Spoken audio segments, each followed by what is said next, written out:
Alright, let's get this started. Hello!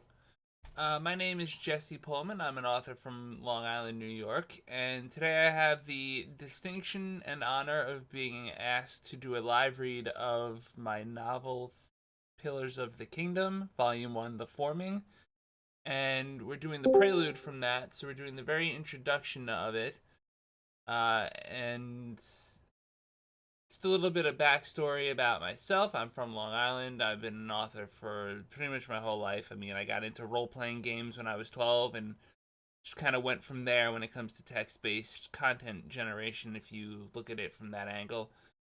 Obviously, I wasn't very good back then, but over the course of the years, I've taken this particular story, and this is the first book I published way back in 2005.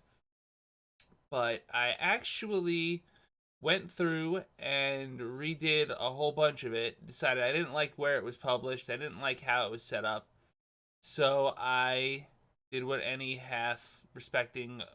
self-respecting author would do, and I put out a second edition, which took care of a lot of the little typos, a lot of the little issues that I saw in the book, because over the course of 10 years, 15 years, I've gotten better at what I'm doing. And I figured if it's good enough for Yusuke Murata and One Punch Man, it's good enough for me, because he's doing like a fourth redraw of a chapter now, and it's intense. So I figured, hey, I might as well do that sort of thing too, at least until I have a finalized version that I feel super happy with. And I think this is it. But at the same time, as things have gone on, I finished the entire trilogy of this book. It's all available on Kindle. I put in the Book Nook chat a link to not only all of my social medias, but a link to the prelude itself, so that if you want to read along with me, you're able to do so, in case maybe you're hearing impaired, but you're still interested in reading the story. You have that in front of you. I'm not a good voice actor, so I'm not going to try to act the voices out, unfortunately. I'm sorry if that's disappointing. I wish I could.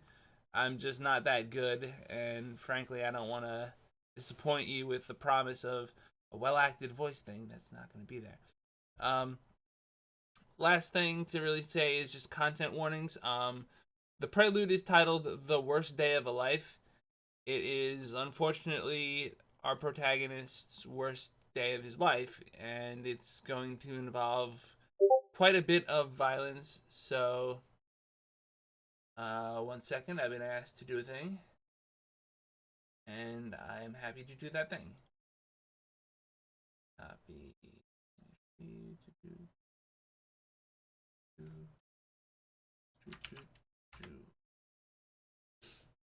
I hope that's what we're looking for there. So, with that in mind, if you will please kindly, my fine students, as if I was still a teacher, turn to the prelude for the read-along. The link is above. And by the way, this is the first time I've ever done a live read of any of my work, so this is like, woo, such an honor and privilege that I can't really put it into words. It's just like that feeling, like in the very core of your chest, where you feel like your heart's about to burst.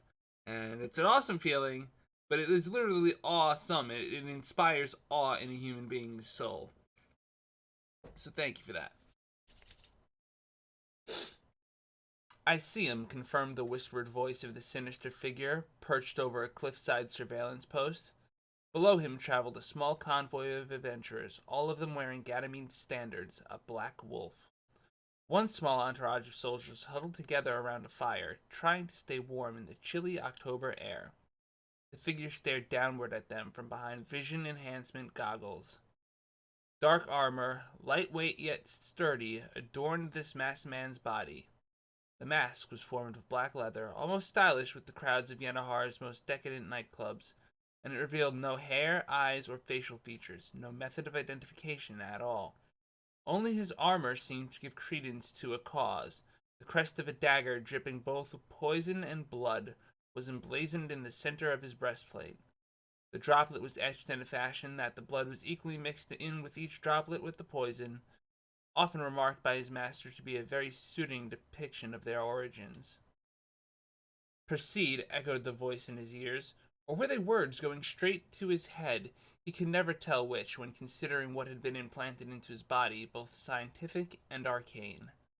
12 fighters were quickly noted, but he couldn't help but see that the parade carried a small populace of children. A little girl, 2 little boys, and one in particular with blue hair. They were almost oblivious to the cold, running along the small wagon. It didn't, in the end, matter to him one bit what they wanted. He leaped from the cliff, a full 200-foot fall, and landed cleanly on his feet without even a hint of losing his balance. Dirt was thrown up around him as he impacted, the dead leaves of fall scattering as if thrown into a temporary tornado. Soldiers screamed a spoken alarm as horses whinnied, and the 12 retainers quickly formed rank and charged forward to meet their sudden intruder. The battle was fierce, yet over in an instant. Of 12 defenders, only 2 of them managed to parry even the first strike from the attacker's sword. As rows of corn in the harvest time, the guardsmen were reaped without a hint of delay. The 4 children had crawled into the confines of the lead wagon, from which a middle-aged man stepped out. "I've never seen armor with that standard before. Who the hell are you?" This man looked much like that of the peculiar boy. Short blue hair, spiked in his case, and a blue mustache. He was a slender yet muscular man, tall and built of sinew resembling steel cables. He carried a saber strapped to his left hip. His armor was a light blue, matching the hair of his son, perhaps a touch more than his own, and a dark blue cape hung from around the shoulders of that steel plating. He was an intimidating sight indeed. "Just kill him already," the assassin's orders reverberating in his mind snapped him back to the reality of the situation, rather than the blood-doused haze of battle lust. "Jeremiah Frost, your life is mine." The dark-armored man gave the pseudo-ceremonial salutation, typical of challengers to a noble target, and charged forward. Jeremiah waited with his hand on his weapon's hilt until, at the last moment before his neck would pay the price, a flash of moonlight reflected from the blade of his sword. It was drawn in a sweeping, deflective motion, and the 2 weapons clanged loudly in the night. There was hardly time to notice that an exchange of 17 blows had taken place in the seconds it took for the 2 figures to start trying to dance around the other's defenses. The assassin had to admit it. His opponent was a truly deserving bearer of the Amorian rank of Aura. Frost, so far as the assassin had been informed, was the holder of the Regency of Icebridge, a fairly small yet vital river community in the southern region of Ganymede. His lineage claimed the legacy of an ice creature's bloodline, giving way to martial prowess and unusual physical traits, like the blue hair. Why, particularly, Jeremiah was the target of his masters, he had no concern. His mission was to kill, and he was quite enthusiastic towards his task, but a bona fide aura such as Frost was never beaten easily. The assassin arced his short sword forward, which was almost effortlessly deflected by a dagger which seemed to magically appear in Jeremiah's hand. It came from his right hip, revealing a shift in the warrior's technique. A counterattack nearly landed on his shoulder, the Lord of Icebridge's amazing speed forcing this masked intruder to step backwards and contemplate a new way to win. Fortunately, winning was what he was built to do. "This is a breach of the Davidian Accord," Frost began in a relaxed voice, certain of his abilities in the face of his attacker, "and I can't even tell what principality you're from. Are you New Pressian, or mercenary from Gam?" A pause, then a rather silly phrase came to the man's mind, a cliché, but he gave it words nonetheless as his rage at the slaughter unfolding before him began to boil over. "It makes no difference. You will pay the cost of my men." I'm sorry, I screwed that up. Let's try that again. "It makes no difference. You will pay the cost of the lives of my men, my friends." Jeremiah bit his bottom lip tightly as he spoke, a faint blue light radiating from his body as he brought his supernatural forces to bear. That veneer of calm was gone in a flash, the emotional chill replaced with a quite physical, unseasonable one. "The Davidian Accord, Gam, New Prussia, or Old, it makes no difference," the assassin retaliated in a mocking tone, getting his own point across. "This is about something you'll never even begin to comprehend." The assassin smiled, a dark glow starting to emanate from his free right hand as he, too, conjured up the energies of his own life, seeking to end another's. Sure, came the quick response, sardonic yet loaded with anger. Now die! Jeremiah rushed forward, charging so quickly that he was nearly invisible to the naked eye.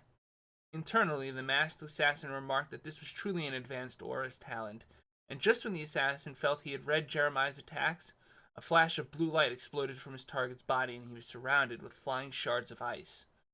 The blades mostly ricocheted against his black armor, but one or two shards found chinks and penetrated the thicker plates.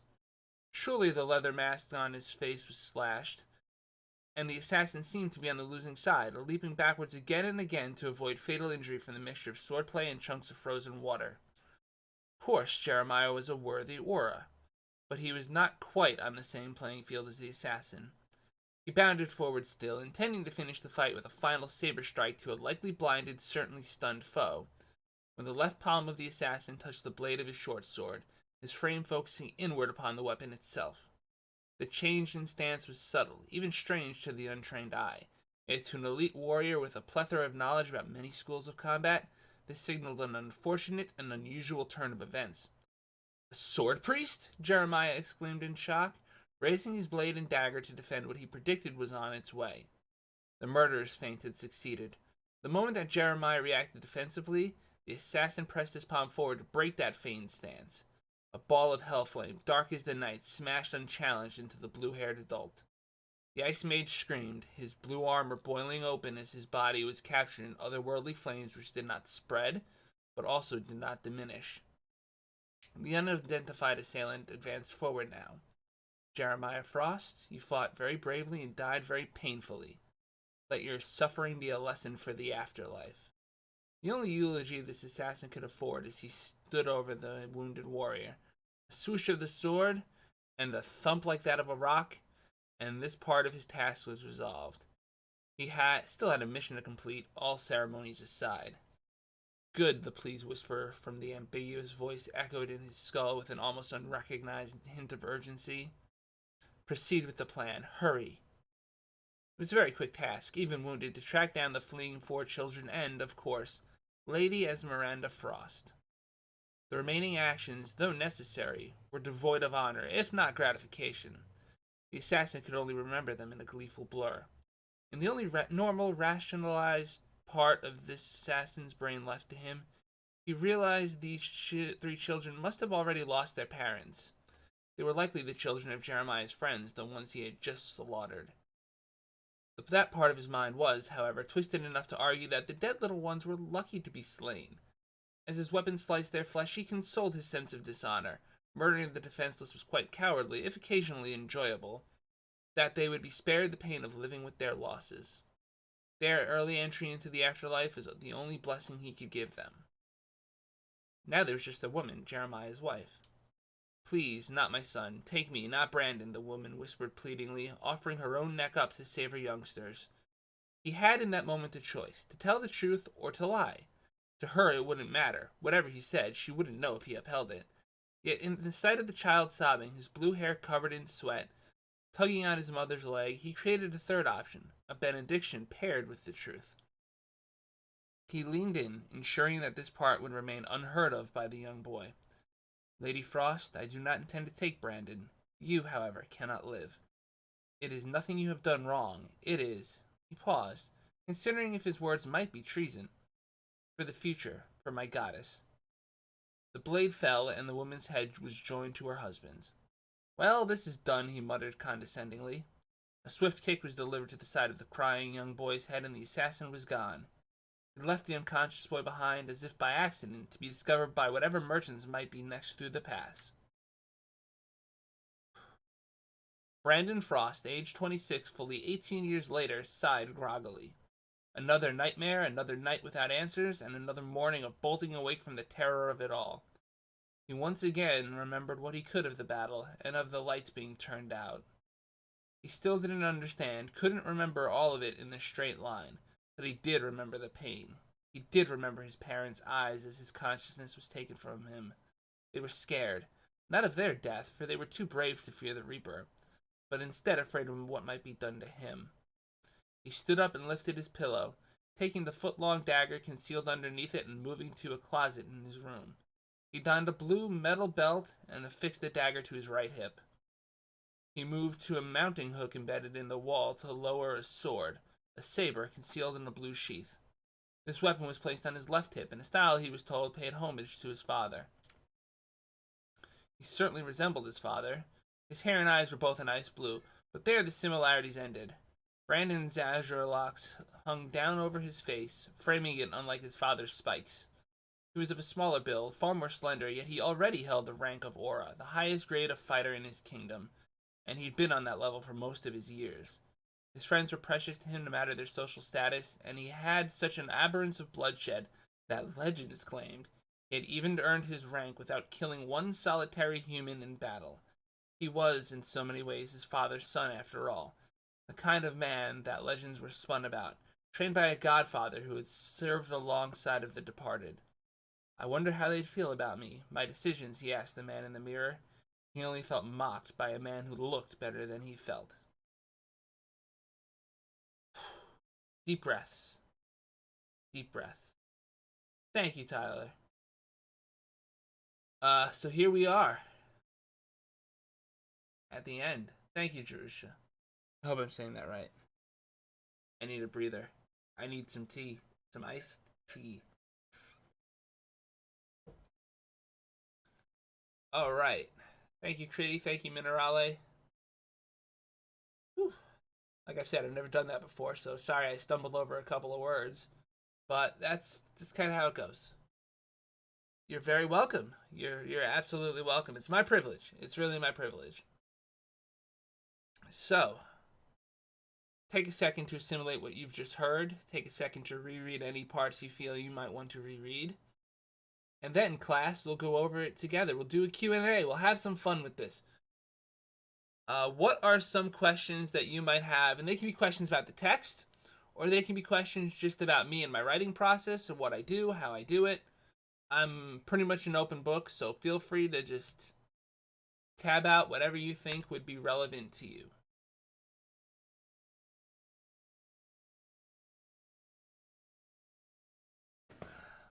You are a wonderful audience.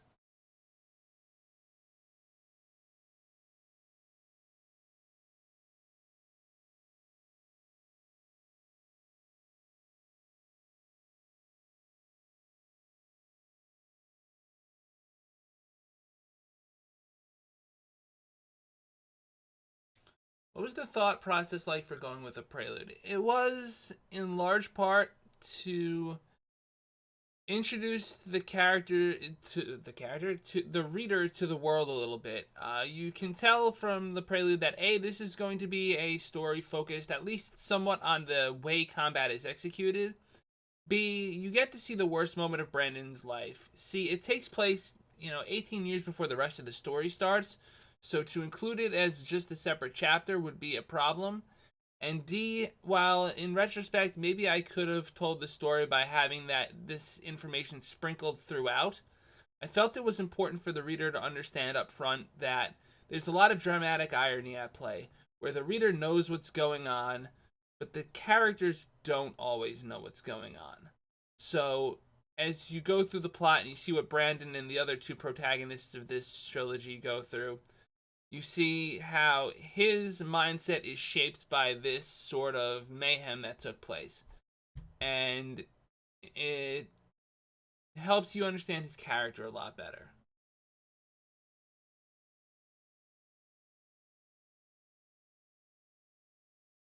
So I also would say it's focused more on the decisions that the characters make as they go along. It's not so much mysteries revealed to the reader as it is, hey, we understand who these characters are. What's the next thing they do? Why are they doing it? And what does it teach us about them?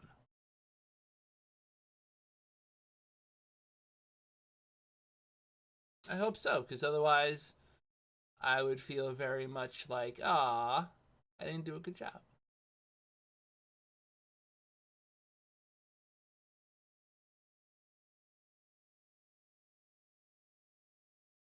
Thank you, man.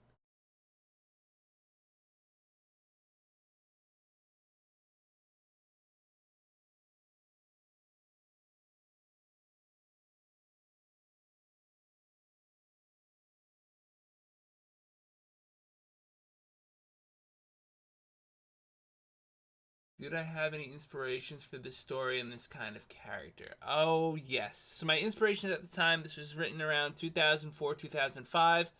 So I was in college. I was very big into anime, and like I'm still not somewhat big into anime, but the influences for this would be anything ranging from, oh, what was it called? Shadow Skill was a big inspiration into some of the things in the story and this whole world. Berserk definitely had an influence on things.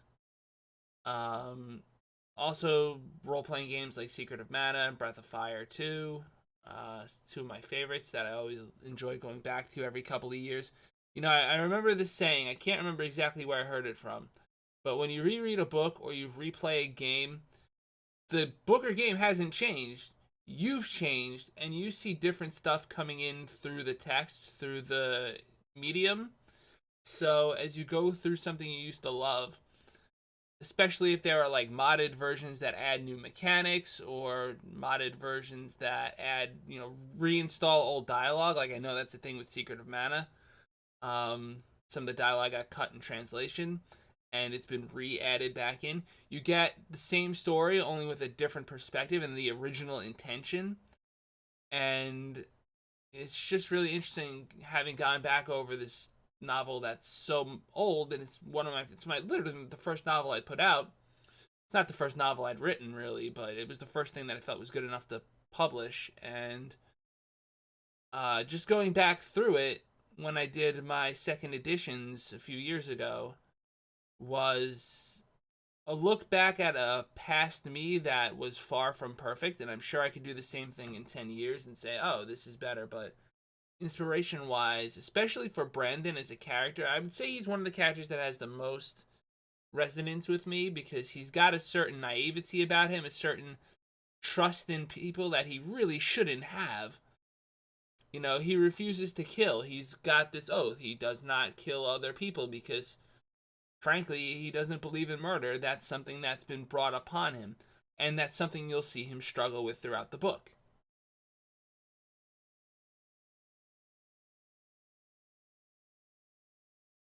I hope that answered the question. Related to characters, how do you select the names of your characters? Are they names that appeal to you, or did you look them up for special meaning?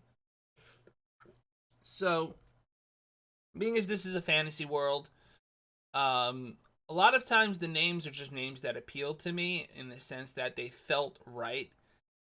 In some cases, characters have use names where they've earned a particular rank, so they have a title, and that the title is relevant to who they are as a person. So Clarice Saffron is known as Blind Justice because she fights using her other senses besides her eyes in a lot of cases.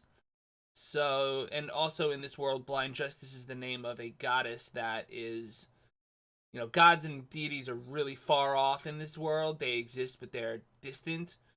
And she embodies what this goddess supposedly represented. So I tried to tie names into real world stuff. Jason Lancier's name was kind of almost hokey because he's a spear user.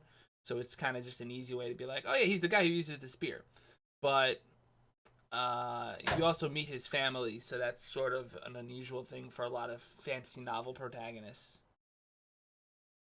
Other names, yeah, a lot of times it's just a name that sounds cool to me that I think, all right, this would be a pretty cool name for a villain. He sounds kind of sleazy enough or scary enough, and I'll go with it because whatever. I did name some characters after the fallen angels in Milton's um what do you call it? Oh, Jesse, you're drawing a blank. That's not good. Paradise Lost. There's a Malak. There's a character whose last name is Belial. And these are just little hints to just other references, illusionary, I guess you would say.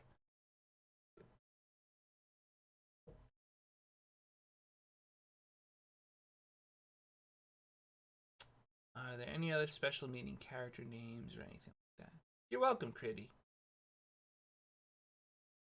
Are there any other special things that the names for the ranks, the 5 ranks in the kingdom in terms of how above normal a fighter is, are just Spanish words for different measurements of time. Like hora is an hour, fecha is a day, media is right now, I think. I can't honestly remember my Spanish. I can never remember. I can barely remember my English, to be honest. I've tried learning that language so many times and I fail every time. It just does not retain. Um, the same with Japanese. I've tried learning a little of that, and it's just like I get a few curse words down, and that's about it.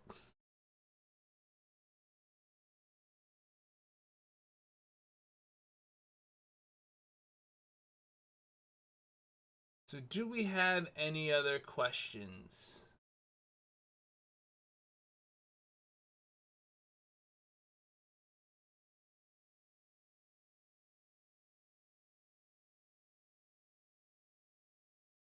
What message do you want the reader to take away from the story? That's a complicated one because just from the prelude, you're taking away that this is a formative event in Brandon's life and it helps guide who he is as a character. From the novels as a whole, there's many messages in them. I would say Love Conquers Most Things is one of them.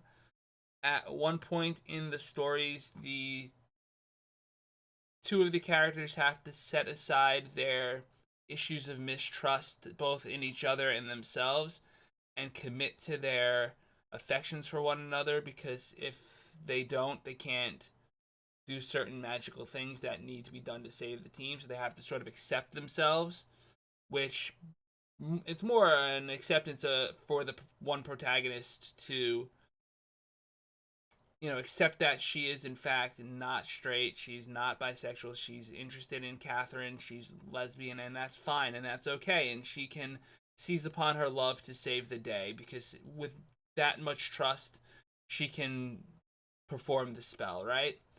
I know that sounds kind of like a tropey trope, but hey, a good trope is not a bad thing.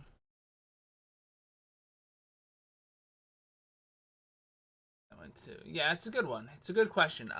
In Brandon's case, one of the questions is about dehumanization.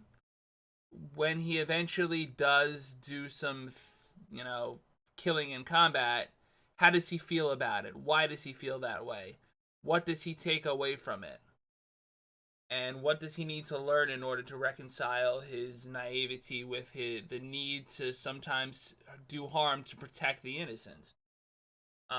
With Jason, his story arc is based around his growth as a character and his becoming somebody who is capable of fending off real threats, because he starts off as just a rookie and he's brought into this mission that's way over his head. He doesn't understand why, and over time he learns like, hey, he's actually got the potential to take care of things. So there's 3 main protagonists and there's 3 main story arcs running throughout the trilogy. Thank you, Min.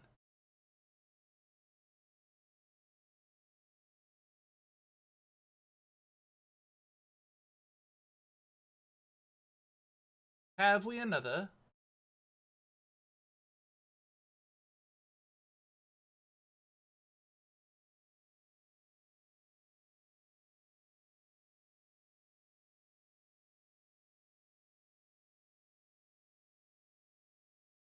Thank you, Tyler. And hey, not having any more is a good thing. It means that I've answered your ones that you did have to satisfaction.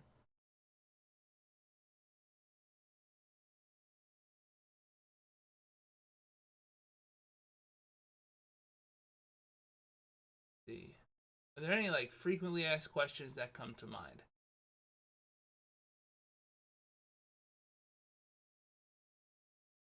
I see typing. How many volumes am I planning? All right, so the trilogy that I originally planned out is complete. It's available. It's all there, purchasable. Um, but I've also written some short stories set in this world.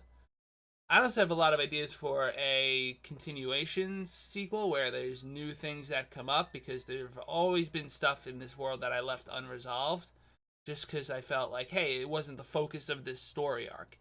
But there are issues that exist. And so, how does that work? Um, So I've got some more short stories. They're coming out. Hopefully the first one will be out by the end of May because it's Fantasy May and all that. And I want to, you know, be a huckster and seize on that promotional opportunity because I'm a bum. And I've got two already written, a third already done. I have a whole short story cycle that I started years ago and never finished. And I have that polished up and ready to go. So I have a lot of stuff that's going to come out. I'm going to re-release some old stuff with some edits as well. Just because I'm done with that old publisher. And so rather than let the stuff fade into the complete darkness of the internet, I'll just throw it up and make it good. Make it better. So there's definitely more that's going to come out, but they're not tied to the original thematic issues of the trilogy so much as they're going to be tied to new characters and new aspects. Yes, many things. Many, many things. One of the questions I get a lot, if there are no others, is how the world works. Normal people are pretty much normal people. Technology is powered through crystals that are salvaged from monsters. So there are monsters in this world, by the way. Like literal giant freaking beasts. And that is the will of the evil gods. And the counter to that is that humans have access to magic and other powers. So when you see somebody fall off a cliff 200 feet and land on their feet and not be affected by it, it's because they've got a spiritual power within them that allows them to do that. And this power can be trained and developed in pretty much anyone, but some people just have a natural gift for it.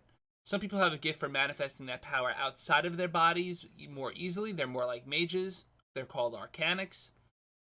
And some people manifest that power internally, and that's how you get people that are extremely fast, extremely strong, and can just take an unholy amount of a beating and can take on a monster by themselves.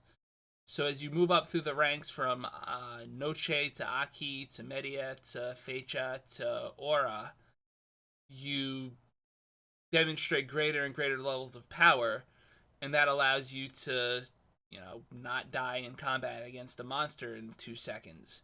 It allows you to actually beat the monster, and then when the monster's defeated, it turns into a crystal. You take that crystal, you sell it to the government by law, they pay you a pretty nice fee for it, at which point the crystal is resold to some company or another or some research development. Technology is built out of it. That's how you get a modern society without stuff like gasoline, which still exists, obviously. It's like physics, but isn't used because it's so much easier to use crystals harvested from lightning sprites, let's say, to power your generators. So that makes for a technological world that is it's got an economy to it too, because as humans have settled more and more places, there are less and less monsters, and they seem to get stronger in those places. When they can manifest, they are real problems and threats. So you'll oftentimes see humans fighting monsters, humans fighting ancient relics. There's plenty more mysteries in the world to go through that I'm not going to spoil for you.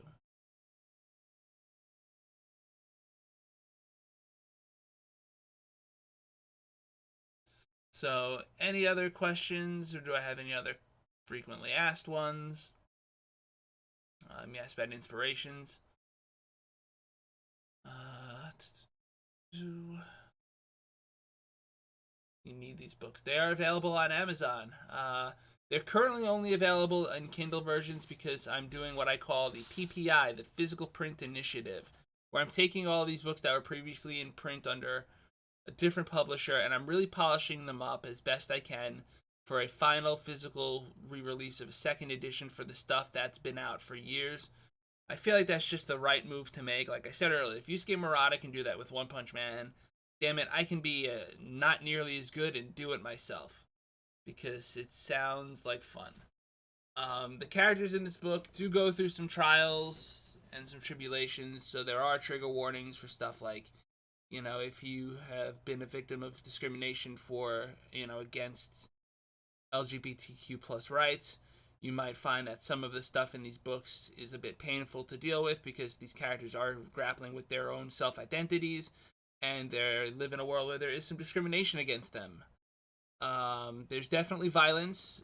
It's not like super gory, in-depth, like let's witness the murder and every inch of the death. Like, no. But it doesn't shy away from that either. There's plenty of drug use, so if you're not a big fan of drugs, like, hey, some of these characters get intoxicated. Some of these characters are not always the best people. They might be kind of slouches, scoundrels is a good word for it. So keep those things in mind if you choose to pick the book up, which, I mean, I would obviously really appreciate it if you did. It would be huge. I'd be like, wow, over the moon. Like I'm not already, you know? But if that's all the questions, then the only thing I have left to say is, again, you can find my contact information at the top of the... Not at the top. I mean, is it pinned? Were they pinned? I don't know. No, they weren't. But at the very top of the chat for today, I'll copy paste it one more time, just so everyone can see it in chat. Copy pasta, and obviously it pops up with all of these little blocks in here that I don't control anything about how Discord formats these, but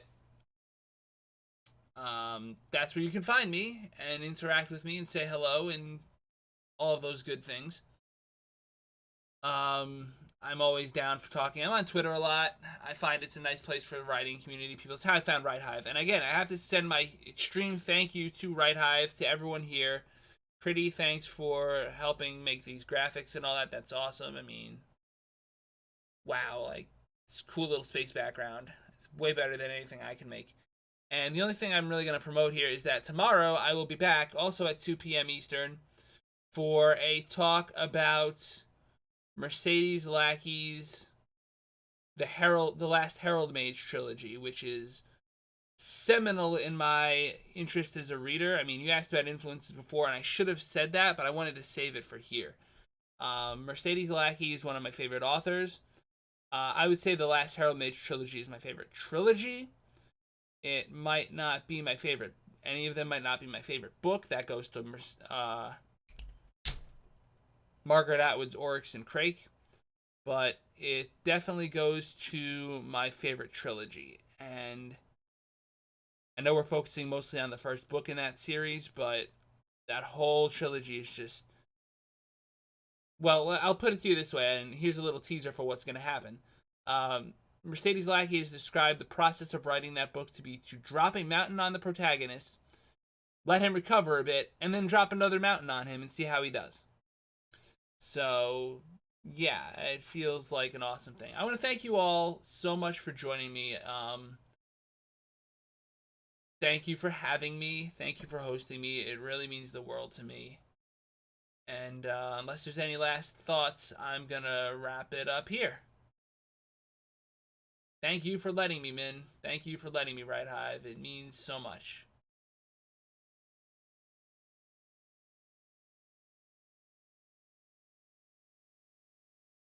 Darcy, you're welcome. Thank you. Thank you.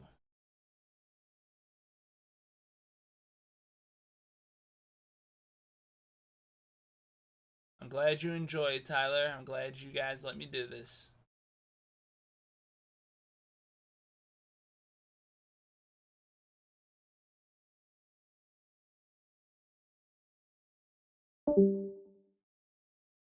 And there goes Craig.